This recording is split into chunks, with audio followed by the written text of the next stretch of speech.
관세라는 것은 수출, 수입되는 물품에 부과하는 세금입니다. 관세사란 관세와 관련된 모든 업무를 대행하는 전문 자격사다.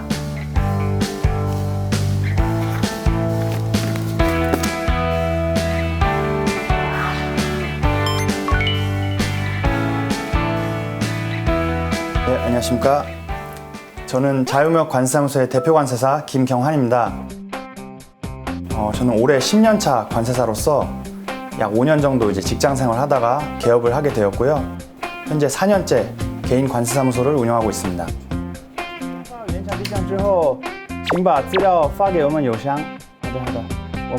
주된 업무는 중국 화물의 수출 통관 대행 업무를 하고 있고요. 다양한 국가 화물의 수출 통관 그리고 관세와 관련된 컨설팅 업무를 수행하고 있습니다. 코드를 다 명확하게 나눠가지고 수출이라는 것은 하고 싶다고 해서 마음대로 할 수 있는 것은 아니기 때문에 필요한 법령이라던가 정보 등을 미리 파악해서 고객에게 안내하는 역할을 하게 됩니다. 제가 개업을 하고 얼마 되지 않아서 어떤 고객이 외국에서 애완용 뱀을 수입한다고 해서 업무를 의뢰받았습니다. 그런데 이 뱀을 수입할 때는 그 뱀의 먹이는 어디서 조달할 것이며 그 뱀은 어디서 키울 것이고 또 이 뱀이 죽으면 그 사체는 어떻게 처리할 것인지 디테일한 정보를 담은 매뉴얼을 구비를 하셔야 됩니다. 그런데 저희 고객은 그 매뉴얼을 구비를 안 하고 있었던 것이죠. 그래서 저와 그 고객이 세관 사무실 한켠에서 같이 노트북을 켜고 그런 매뉴얼을 작성해서 그 고객의 수입 통관을 도와드린 에피소드가 있습니다.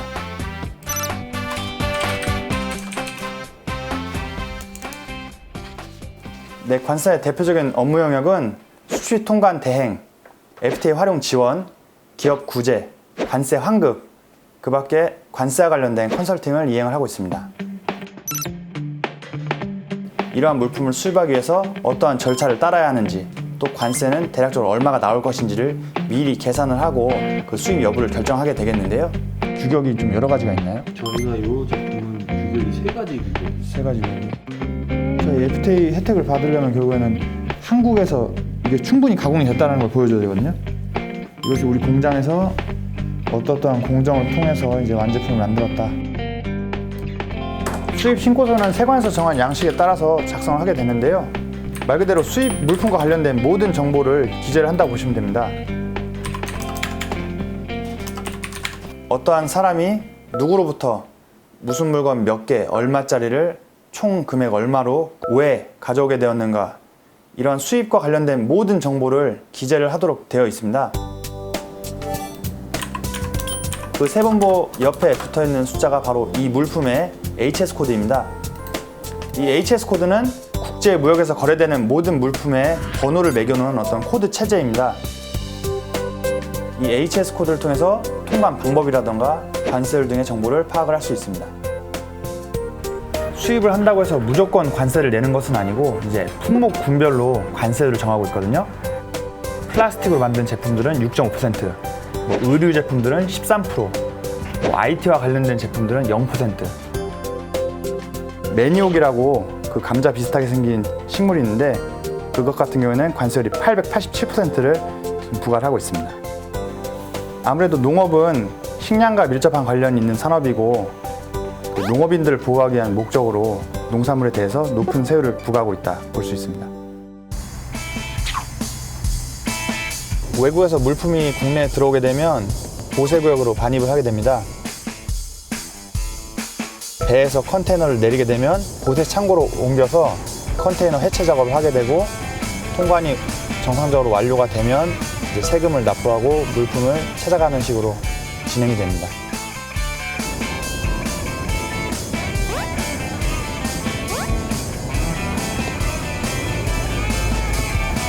네, 저희 고객이 중국에서 수입한 물품이 지금 인천항 보세창고에 도착을 했는데요. 세관에 수입 신고한 결과 세관 검사로 선별이 돼서 오늘 세관과 함께 검사를 진행할 예정입니다.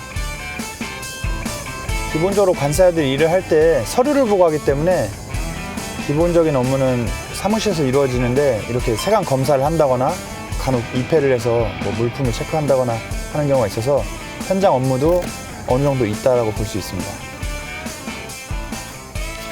단순히 세금만 낸다고 통과가 되는 것이 아니라 식품위생법에 따른 식품 수입 신고를 해야 된다거나 KC 인증이라던가 이제 수입 물품의 원산지가 제대로 표시가 되어 있나 체크하는 목적이 있고요. 이것이 이제 이번에 저희가 수입한 실내 조명기구인데요. 이제 실내 장식 용품이거든요. 원래 조명기구는 KC 인증이 있어야 되는데 미리 검토를 해본 결과 이것은 이제 건전지로 작동하는 거고 뭐 단순 온오프 기능만 있기 때문에 요건 대상은 아닐 것으로 확인이 되고요. 이렇게 이제 소매용 포장에 메이드 인 차이나라고 원산지가 제대로 표시가 되어 있기 때문에 오늘 세관 검사에서 큰 문제가 없을 것으로 생각이 듭니다.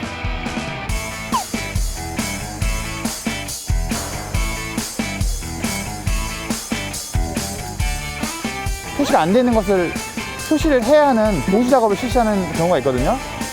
수입된 물품에 한글 표시상이 제대로 안 돼 있다고 하면 이렇게 이제 통관 단계에서 세관에다가 한글 표시상을 부착을 하겠습니다라고 신고를 하고 부착을 하는 작업을 진행하게 됩니다. 우리가 관련된 세금을 납부를 하게 되면 수입신고 필증이라는 서류를 이제 받게 되는데 고세창고 그 사무실에서 수입신고 필증을 이제 제출하게 되면 그 물품을 이제 가져갈 수 있도록 조치를 해줍니다. 고객이 원하는 장소로 배달하게 되겠고요. 여기까지 처리가 되면 이제 수입 통관 절차가 완료되었다라고 표현할 수 있습니다.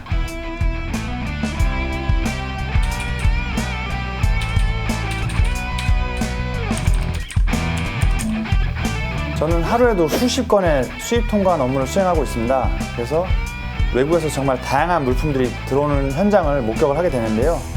제가 처리했던 물품이 대형 마트나 어떤 상점에서 진열되는 것을 보고 소비자들이 그 물품을 구매하면서 즐거움을 느끼는 것을 보게 될 때 큰 보람을 느낍니다.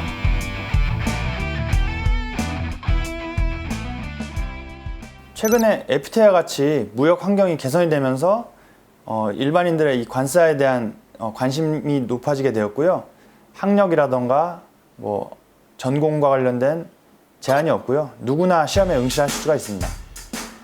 관세사 1차 시험은 객관식으로 이루어지게 되겠고요. 2차 시험은 서술형 10장이 넘는 그런 답안지에 정답을 기술하는 그런 논술형으로 시험이 이루어지게 됩니다. 그런데 매년 배출하는 관세 합격자 수는 제한이 되어 있거든요. 그만큼 경쟁이 치열하게 되었고요. 이 관세사 자격증 시험에 합격하기가 어려운 편이라고 할 수가 있습니다. 저 같은 경우는 무역회사에 재직 중에 이제 관세사 시험에 도전하겠다 결심을 하게 되었고요. 이제 주경야독으로 1년 정도 공부를 해서 1차 시험에 합격을 하였습니다. 2차 시험은 1차 시험보다 훨씬 난이도가 어렵고 또 준비할 양이 많기 때문에 회사를 그만둬서 이제 1년 정도 전업 수험생으로 준비를 해서 그 다음에 2차 시험에 바로 합격을 하게 되었습니다. 저 같은 경우는 가장 유효했던 방법은 같이 공부했던 친구와 다양한 주제에 대해서 이제 같이 토론을 하면서 그 머릿속에 암기된 내용을 끌어내는 연습을 했던 것이 실제 시험장에서 논술을 작성하는 데 큰 도움이 되었습니다. 이 관세사 자격증을 취득했다고 해서 곧바로 이제 관세사 업무를 개시할 수는 없고요. 관세사회에서 정한 실무 수습을 이수를 하셔야지 관세사회에 등록을 하시고 관세사 업무를 수행할 수가 있습니다.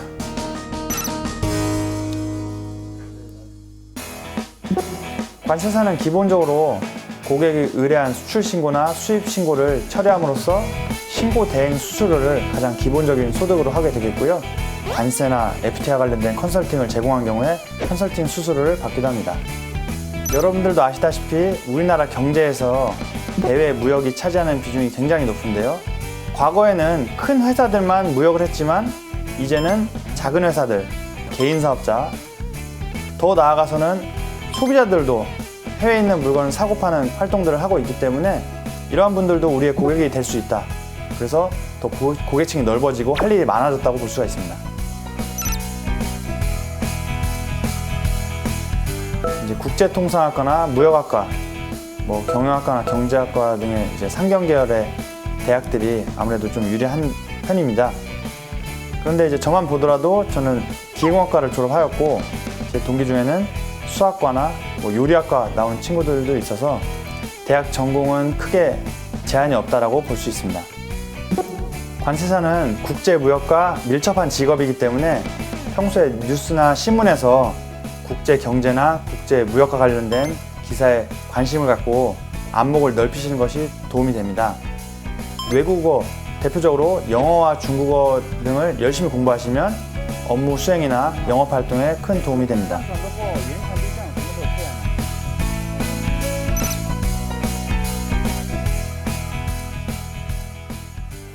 이 무역 환경이 느긋한 분야가 아니거든요. 굉장히 급박하게 이루어지게 됩니다. 고객을 대신해서 업무를 처리하다 보니 그 정해진 시간에 정해진 임무를 완수해야 된다는 그런 책임감이 필요합니다. 두 번째로 이 무역이나 통관과 관련된 법령이 계속해서 바뀌기 때문에 그러한 변화를 빨리빨리 캐치해서 이제 고객에게 정확하게 안내를 해야 되기 때문에 관사 자격증을 땄다고 해서 이제 끝나는 것이 아니라 그 이후에도 계속적으로 공부를 해야 된다라고 볼 수가 있고요. 업무 수행을 하면서 물류사나 수출입 화주사 또는 이제 관세직 직원 등 같이 다양한 분야의 사람들과 함께 일을 하기 때문에 원활하게 소통할 수 있는 그런 소통 능력이 필요합니다. 끝으로 직업 윤리인데요. 예를 들어 어떤 관사가 마음을 나쁘게 먹고 불량식품이나 불법 물품의 유통이나 수입에 직접적으로 참가하게 된다면 사회에 큰 악영향을 끼칠 수 있기 때문에 관사들은 올바른 직업 윤리를 갖고 일하셔야 합니다.